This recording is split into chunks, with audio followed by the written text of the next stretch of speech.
আমি একদিন এক বিশাল বড় জঙ্গলে ঘুরতে গেছিলাম। এই রাস্তাটা তো চিনা নাই। আহারে, ভুল দিক দিয়ে ঢুকি গেলাম নাকি?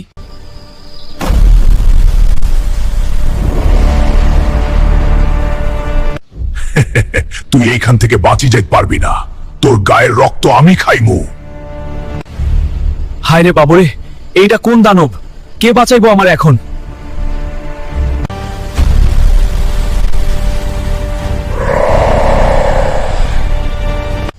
আহারে, হাল্ক নাকি?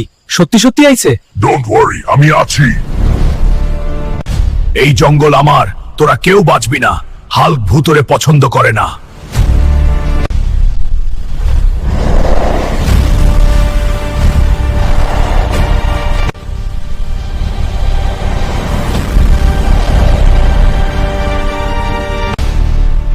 You safe now. হাল্ক ভাই, আপনি না থাকলে আজ মইরা যাইতাম। জীবনের রণ রইল।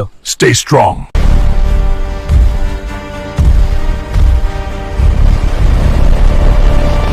সেদিন যদি হাল্ক না আসতো, তাহলে হয়তো আমি এই গল্পটা কখনো বলতে পারতাম না। আর হ্যাঁ বন্ধুরা, গল্পটা যদি ভালো লেগে থাকে চ্যানেলটি সাবস্ক্রাইব করে দিবেন, লাইক কমেন্ট শেয়ার করতে ভুলবেন না।